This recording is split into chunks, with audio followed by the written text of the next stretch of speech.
ప్రభు అయిన యేసుక్రీస్తు నామంలో మీకు అందరికీ శుభాభివందనాలు తెలియపరుస్తున్నాను. కొద్ది నిమిషాలు మనము దేవుని వాక్యాన్ని ధ్యానం చేద్దాం, చదువుకుందాం. కొరింథీయులకు రాసినటువంటి మొదటి పత్రిక 10వ అధ్యాయము 11వ వచనాన్ని మనము చదువుకుందాం.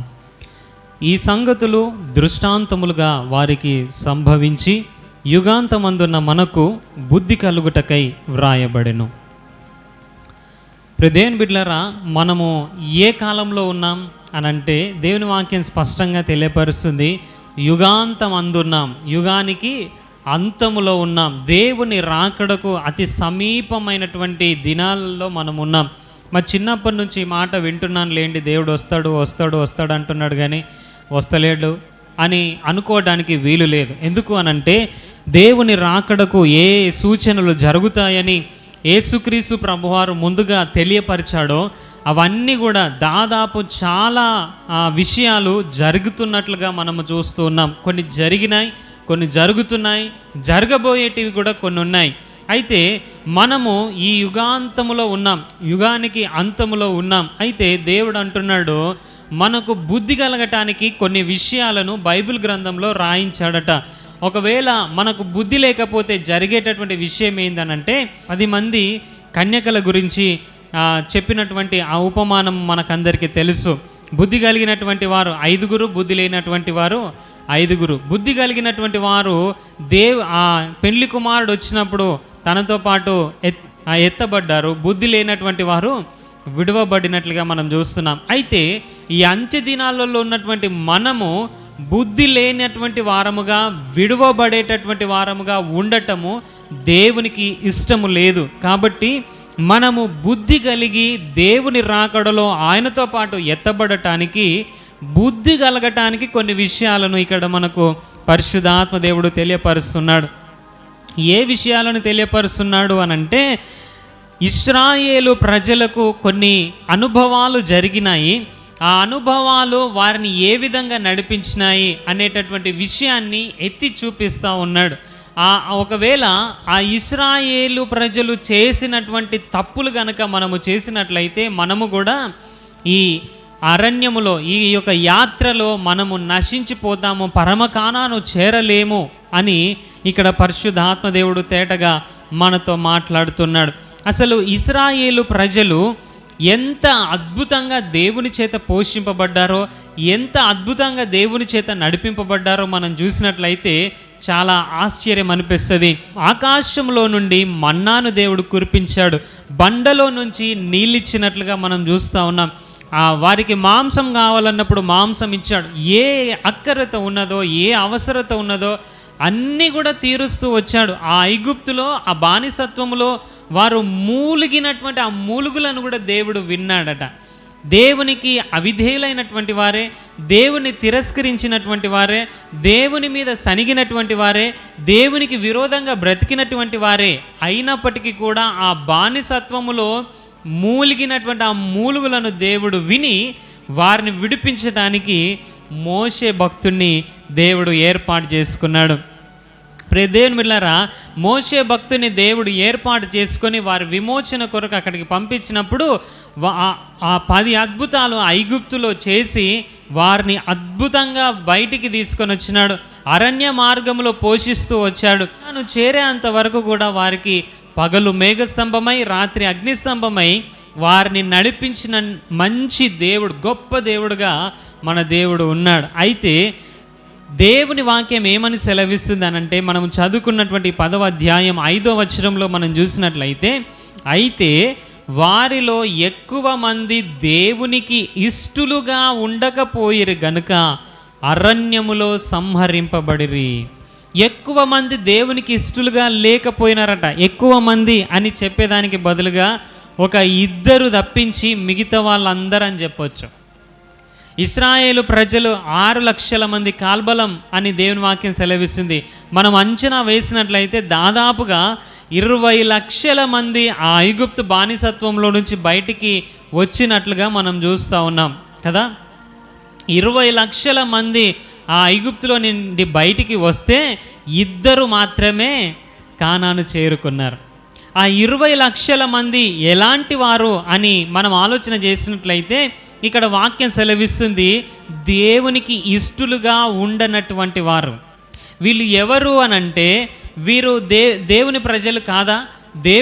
దేవుడు తెలియనటువంటి వారా? దేవుడు ఎవరో తెలియనటువంటి వారా అంటే అలాంటి వారు కాదు ప్రజలారా. వీరు ఎలాంటి వారు అనంటే, మనం ముందున్నటువంటి వచనాలు మనం చూసినట్లయితే, ఈ సంగతి మీకు తెలియకుండుట నాకు ఇష్టము లేదు, అదేదనగా మన పితరులందరూ మేఘము క్రింద నుండిరి, వారందరూ సముద్రములో నడిచిపోయిరి, అందరూ మోషే బట్టి మేఘములోను సముద్రములోను బాప్తిస్మము పొందిరి. మొదటిగా వీళ్ళు ఏం చేయబడ్డారు? బాప్తిస్మం పొందారట. రెండవదిగా అందరూ ఆత్మ సంబంధమైన ఒకే ఆహారమును భుజించిరి, అందరూ ఆత్మ సంబంధమైన ఒకే పానీయమును పానము చేసిరి అని అన్ని వ్రాయబడింది. బాప్తిస్మం తీసుకున్నారు, ఒకే ఆహారం భుజించారు, ఒకే పానీయాన్ని. మనము యేసుక్రీస్తు ప్రభువారు మరణించి తిరిగి లేచిన తర్వాత దేవుని యొక్క బల్ల కార్యక్రమంలో ఏ విధంగానైతే పాలు పంపులు పొందుతున్నామో, వారు కూడా అప్పుడే బాప్తిస్మం పొందారట. అప్పుడే ఆహారాన్ని పానాన్ని వాళ్ళు కొనసాగించినట్లుగా మనం చూస్తూ ఉన్నాం. ఈరోజు నేను ఒక మాట చెప్పదలుచుకున్నాను ఈ సందర్భంగా. ఈరోజు ఈ వాక్యాన్ని వింటున్నటువంటి ప్రియ దైవ సేవకులారా, చేస్తున్నటువంటి ఈ పరిచర్యలో అభివృద్ధి లేదే. ఒక్కొక్కరిని చూసినట్లయితే ఎంతగానో అభివృద్ధి చెందుతున్నారు. నాకంటే తర్వాత వచ్చినటువంటి వారి సంఘాలు పెరుగుతున్నాయి, నూతన కుటుంబాలు చేర్చబడుతున్నాయి, అనేకులు ఆశీర్వదింపబడుతున్నారు, గొప్పవారుగా మార్చబడుతున్నారు, ఉన్నతమైనటువంటి పరిచర్య చేస్తున్నారు. నా పరిచర్యలో ఎదుగుబదుగు లేదు, నా పరిచర్యలో నూతన కుటుంబాలు లేవు అని నువ్వు ఒకవేళ బాధపడుతున్నావేమో కానీ, ప్రియ దేవుని బిడ్డ, ప్రియ దేవుని సేవకుడా, ఇక్కడ మనము మోషే గురించి మనం చూసినట్లయితే, మోషేను దేవుడు ఎన్నుకున్నాడు, ఏర్పాటు చేసుకున్నాడు. అయితే తన జీవితంలో 80 సంవత్సరాలు కూడా ఆ యొక్క వాగ్దాన ఫలము కానీ ఆ ఎదుగుదల కానీ మనము చూడం. 80 సంవత్సరాల తర్వాత దేవుడు ఎప్పుడైతే ప్రత్యక్షమై అక్కడికి నడిపించాడో, మోషే నడిపించినటువంటి ఆ విధానాన్ని మనం చూసినట్లయితే, ఒక్క రోజు దాదాపు 20 లక్షల మందికి బాప్తిసం ఇచ్చాడట. హల్లెలూయా. ఈరోజు పరిచర్యలో నాకు ఎదుగుదల లేదు. పేతురు ప్రసంగించినప్పుడు 3000 మంది, పేతురు ప్రసంగించినప్పుడు 5000 మంది రక్షింపబడ్డారు. పాల్ యాంగిచో గారి సంఘం చూసినైతే లక్షలుగా ఉన్నారు. వారి సంఘం ఇంత మంది ఉన్నారు, వీరి సంఘంలో ఇంత మంది ఉన్నారు. నా పరిచర్యలో ఇంతమంది లేరు కదా, నువ్వు బాధపడుతూ ఉండొచ్చు. నేను ఎవరికి కూడా బాప్తిసం ఇవ్వట్లేదు అని నువ్వు బాధపడుతూ ఉండొచ్చు. కానీ దేవుడు గనక నిన్ను దర్శిస్తే, దేవుడు గనక తన చిత్తాన్ని నెరవేర్చే దినం నీ జీవితంలో ఆసన్నమైనట్లయితే, మోషే ఏ విధంగానైతే ఒక్క దినములో 20 లక్షల మందికి బాప్తిస్మం ఇచ్చాడో, అలాంటి అద్భుతమైనటువంటి కార్యము నీ సేవ జీవితంలో, నీ పరిచర్యలో జరుగుతుంది. హల్లెలూయా, హల్లెలూయా. ప్రియ దేవుని బిడ్డలారా, ఇక్కడ 20 లక్షల మంది కూడా బాప్తిస్మం తీసుకున్నారు. అందరూ కూడా ఒకే ఆహారాన్ని భుజించారు, ఒకే పానీయమును పానం చేశారు. అయితే వీరందరూ కూడా ఒక ఇద్దరు తప్పించి మిగతా వాళ్ళందరూ కూడా దేవునికి ఇష్టముగా ఉండలేదట. అందుకే వీరు ఏం చేయబడ్డారనంటే అరణ్యములో సంహరింపబడ్డారట. ఎంత దారుణమైనటువంటి విషయం కదా. అరణ్యంలో సంహరింపబడ్డ 10 అద్భుతాలు చూశారు, బాప్తిస్మం తీసుకున్నారు, ఆహారాన్ని భుజించారు, పానీయమును పానం చేశారు, దేవుని యొక్క మహాకృప చేత నడిపింపబడ్డారు, ఆ మేఘము క్రింద, ఆ అగ్నిస్తంభం క్రింద నడిపింపబడ్డారు. అయితే ఇవన్నీ చూసినప్పటికీ కూడా, బాప్తిస్మం పొందినప్పటికీ కూడా, ఒకే ఆహారాన్ని పానం చేసినప్పటికీ కూడా వారు ఏ విధంగా జీవించారు అనంటే దేవునికి ఇష్టము కానటువంటి జీవితాన్ని జీవించారట.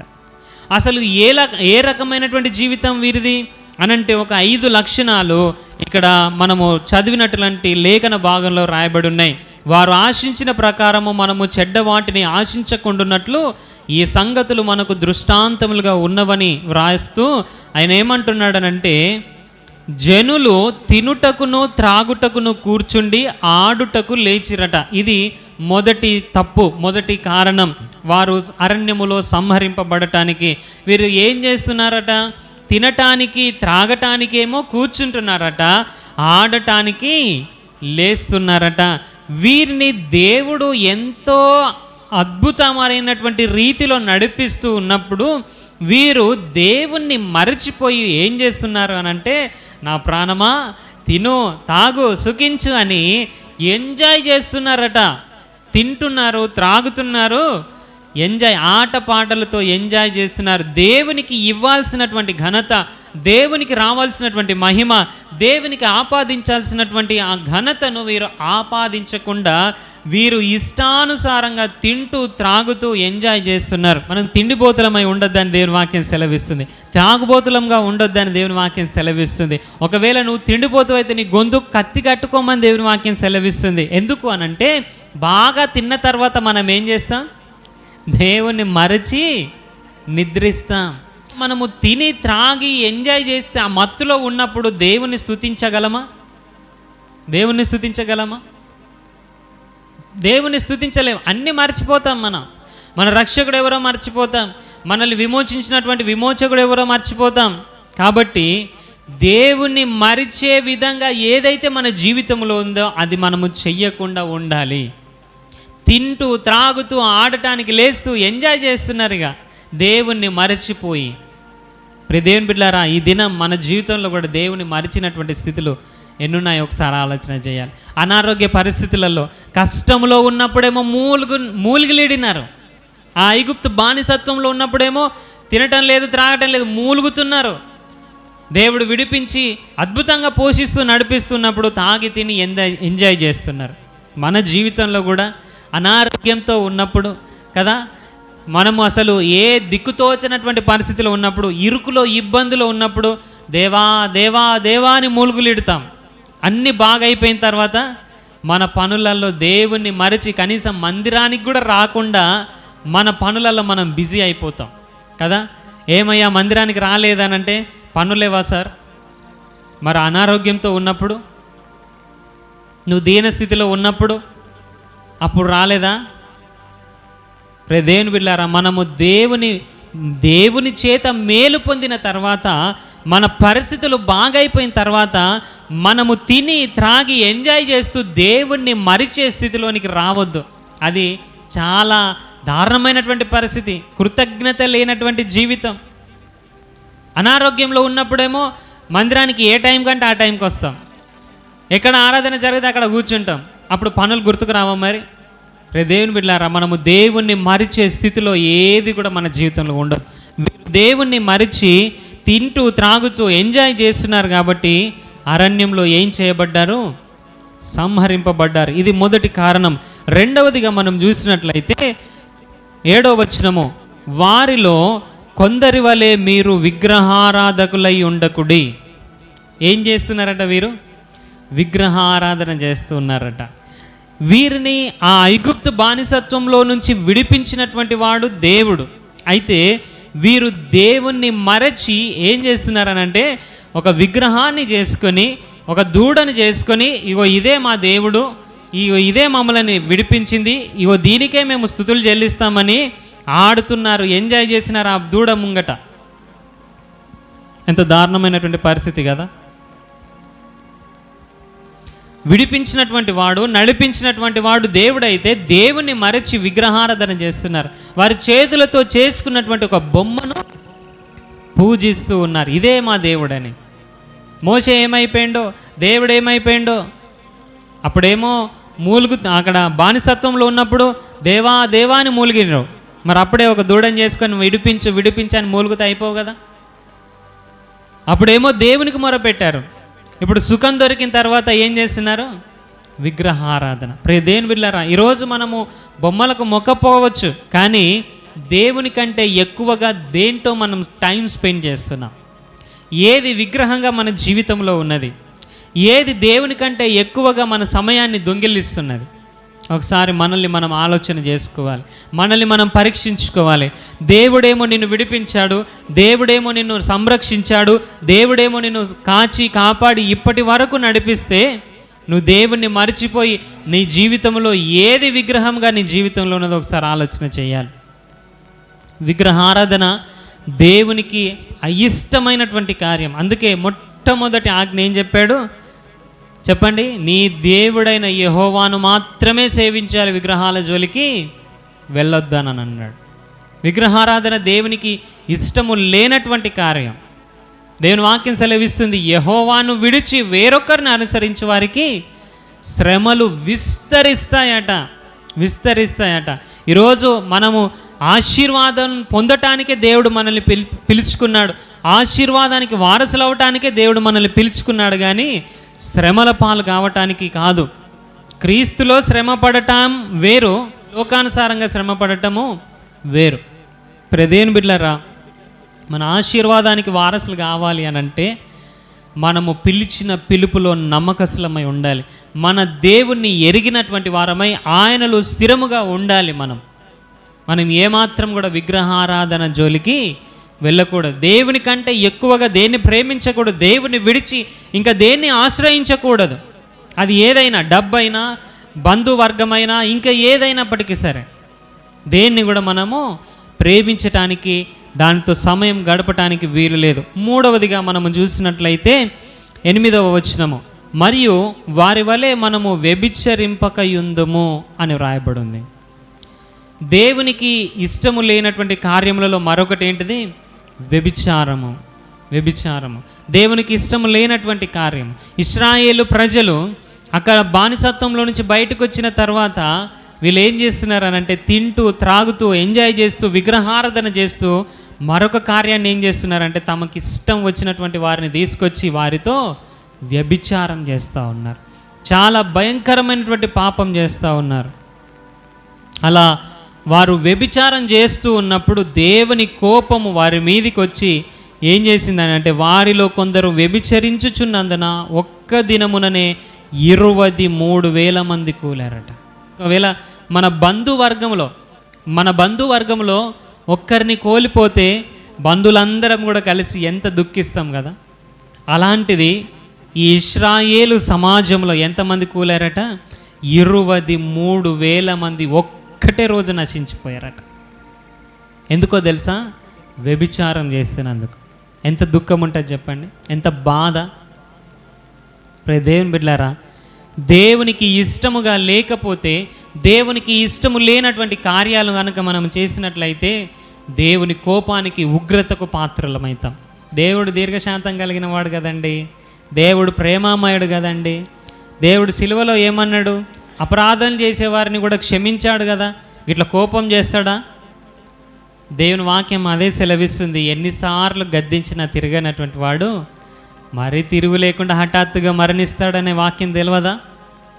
అట్లా సెలవిస్తలేదా దేవుని వాక్యం? క్షమిస్తాడు, దీర్ఘశాంతం చూపిస్తాడు. అయితే నువ్వు తిరగనటువంటి స్వభావం కలిగినటువంటి వాడివైతే దేవుని ఉగ్రత నీ మీదకి దిగి వస్తుంది. జాగ్రత్త. కాబట్టి వీరు ఇశ్రాయేలు ప్రజలు వ్యభిచారము చేసి ఒక్క దినమందే 23,000 మంది సంహరింపబడ్డారు. ఇది 3వ కారణం. 4వ కారణం మనం చూసినట్లయితే 9వ వచనం, మనము ప్రభువును శోధింపక యుందుము, వారిలో కొందరు శోధించి సర్పముల వలన నశించిరి. శోధన, దేవుని శోధించి నశించిపోయినట్లుగా ఇశ్రాయేలు ప్రజలు ఉన్నారు. మనము ఏ విషయంలో కూడా దేవుణ్ణి శోధించడానికి వీలు లేదండి. దేవుణ్ణి మనము శోధించే వారంగా ఉండొద్దు, ఏ విషయంలోనైనా సరే. ఎందుకు అనంటే, దేవుడు నమ్మదగినటువంటి వాడు, దేవుడు నీతిమంతుడు, దేవుడు యథార్థవంతుడు. ఆయన మంచివారి మీదనో చెడ్డవారి మీదనో ఒకే రకంగా తన సూర్యుడిని ఉదయింపజేస్తూ ఉన్నాడు. మంచివారి మీదను చెడ్డవారి మీదను ప్రతి కాలము కూడా సక్రమంగా జరుగుతూ వస్తుంది. అరే, మంచివారి మీదనే సూర్యుడు ఉదయించాలని అన్నాడు అనుకోండి, ఎట్లుండేది పరిస్థితి? మన జీవితాలు చీకటిమయమై ఉండేటివి కావచ్చు కదా. కానీ దేవుడు ఎంత కనికర సంపూర్ణుడు అనంటే, ఎంత కృప చూపిస్తున్నాడంటే అందరినీ కూడా ప్రేమిస్తున్నాడు. అయితే ఇశ్రాయేలు ప్రజలను కూడా ఆ విధంగానే ప్రేమిస్తున్నారు. వారు వ్యతిరేకమైనటువంటి మాటలు మాట్లాడుతున్నా, దేవునికి దుఃఖాన్ని, కోపాన్ని పుట్టిస్తూ కలిగిస్తూ ఉన్నప్పటికీ కూడా దేవుడు వారిని ప్రేమిస్తూ వచ్చాడు. కానీ వీరేం చేశారనంటే దేవుణ్ణి శోధించారట. చాలా దారుణమైనటువంటి విషయం. దేవుణ్ణి శోధించడం అనేది మన జీవితంలో ఉండకూడదు. ఏ విషయంలో దేవుని శోధించదు. శోధించేటటువంటి వాడు ఎవడు చెప్పండి? అపవాది. శోధన ఎవరి ద్వారా కలుగుతుంది? అపవాది. శోధించేవారు ఎవరి సంబంధులు? అపవాది సంబంధులు. కాబట్టి మనము శోధించే వారంగా ఉండొద్దు. మనము శోధించే వారంగా ఉండొద్దు. ఇశ్రాయేలు ప్రజలు దేవునిని శోధించి ఒక్క దినమందే చాలామంది సర్పములతోటి నశించిపోయినటువంటి వారు ఉన్నారు. కాబట్టి బుద్ధి కలగటానికి ఈ యుగాంతమందు మనకు చెప్తున్నాడు, మీరు దేవుని శోధించొద్దు అని. చివరిగా 5వ మాటను మనం చూసుకున్నట్లయితే 10వ వచనము చదువుకుందాం. మీరు సనుగకుడి, వారిలో కొందరు సనిగి సంహారకుని చేత నశించిరి. చివరిగా ఏం కారణం చెప్తున్నాడనంటే సనుగును దేవుని పైన సనుగుతున్నారు. మర్మరింగ్, దేవుడు నీకు భోజనం పెట్టలేదా? దేవుడు నీకు నీళ్ళు ఇవ్వలేదా? దేవుడు నీకు ఆహారం ఇవ్వలేదా? దేవుడు నీకు పగలు మేఘస్తంభమై రాత్రి అగ్నిస్తంభమై నిన్ను నడిపించలేదా? మరి ఎందుకు ఆయన మీద సనుగుడు? నీకేం తక్కువ చేశాడని సనుగుతున్నావు? నిజంగా ఇది మంచి పద్ధతి కాదు ప్రియ దేవుని బిడ్డలారా. సనగటం అనేది అసలు మంచి పద్ధతి కానే కాదు. సనగొద్దు, సనిగే వారంగా ఉండొద్దు. నీ జీవితంలో దేవుడు ఆయుష్ని ఇచ్చినాడు, ఆరోగ్యముని ఇచ్చినాడు, నీకు కావలసినది అంతటినీ ఇచ్చాడు కదా. ఏదైనా కొదువ చేశాడా దేవుడు నీకు?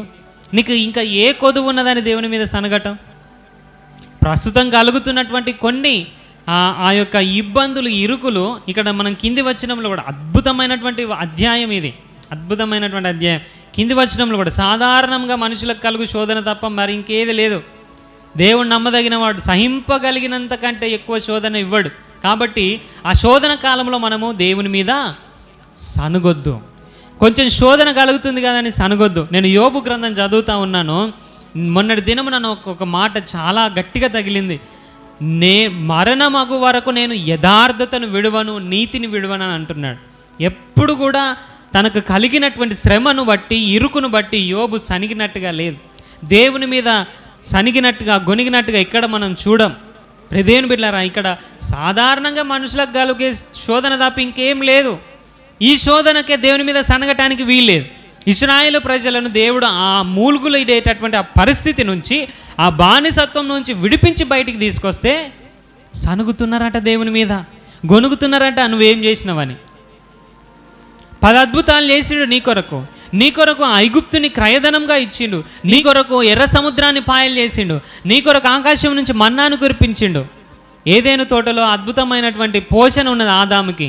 కానీ పాపం చేసిన తర్వాత, శపింపబడ్డ తర్వాత ఏమైపోయిందంటే చెమటోర్చి ఆహారం తినాలే అన్నటువంటి ఆ యొక్క శాపం వచ్చింది. కానీ ఇశ్రాయేలు ప్రజల జీవితంలో ఏ చెమట లేకుండా ఎత్తుకొని తినుడే. ఎంత అద్భుతం కదా!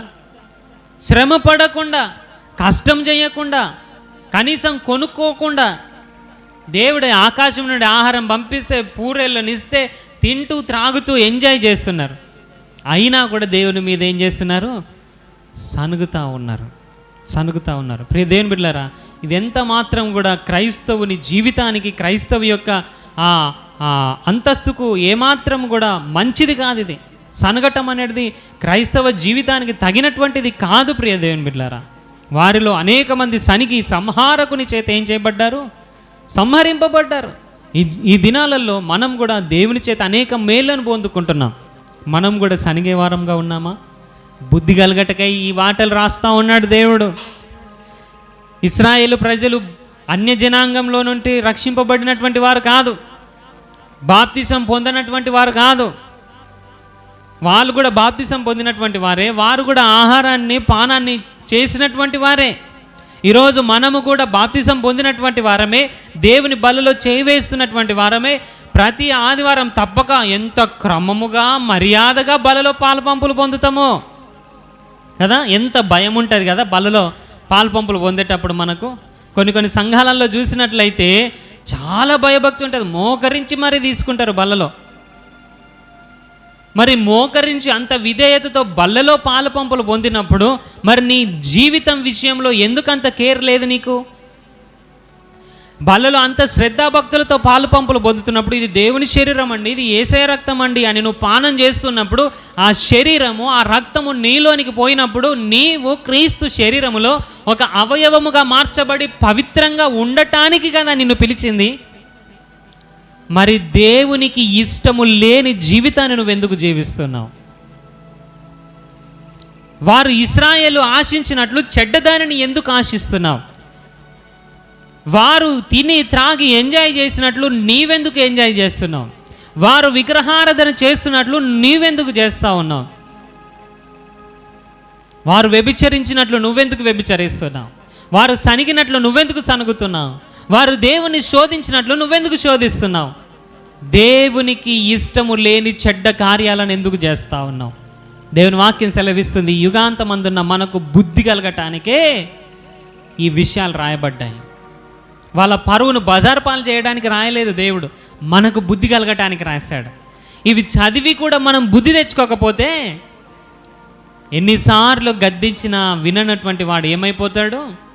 హఠాత్తుగా మరణిస్తాడు. ఇశ్రాయేలు ప్రజలు కానాను చేరకుండా అరణ్యంలో ఏ విధంగా సంహరించబడ్డారో ఆ విధంగా పరమ కానాను చేరకుండా ఈ అరణ్యంలో మన జీవితాన్ని మనం ముగించాల్సినటువంటి పరిస్థితి ఏర్పడుతుంది. లాజరు ధనవంతుని స్టోరీలో మనం చూసినట్లయితే భూమి మీద ఉన్నప్పుడు ధనవంతుడు ఎంజాయ్ చేశాడు, అక్కడ నరకంలో యాతన పడుతున్నప్పుడు ఇప్పుడు నేను భూమి మీదకి పోయి మా వాళ్ళకు సువార్త ప్రకటిస్తాను అంటున్నాడు. నీకు ఇంకొక అవకాశం లేదు ప్రియ దేవుని బిడ్డలారా, ఇంకొక అవకాశం లేదు. మరలా జనమంటూ ఉంటే అని మాట్లాడుతూ ఉంటారు, మరలా జనమంటూ లేదు. ఒకే జీవితం. ఆ ఒక్క జీవితంలో నువ్వు దేవునికి ఇష్టడుగా బ్రతకాలి, నువ్వు బుద్ధి కలిగి బ్రతకాలి. ఆ పరలోకం చేరాలి అనంటే, ఆ పరమ కానాను నువ్వు చేరాలి అనంటే యెహోషువ కాలేబులాగా నువ్వు బుద్ధి కలిగి నడుచుకోవాలి. యెహోషువ కాలేబులాగా దేవునికి ఇష్టమైన పనులు చేయాలి.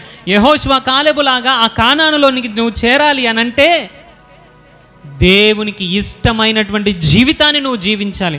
నేను బాప్తిసం పొందిన కదా, నేను బలలో పాల్పంపులు పొందుతున్నా కదా, నాకు పరలోకం గ్యారంటీ అనంటే ఇశ్రాయేలు ప్రజలు బాప్తిసం పొందారయ్యా.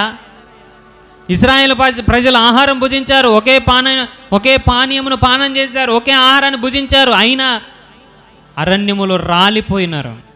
నువ్వు బాప్తిసం తీసుకుంటే సరిపోదు, నువ్వు ఒకే బలలో పాలు పంపులు పొందితే సరిపోదు.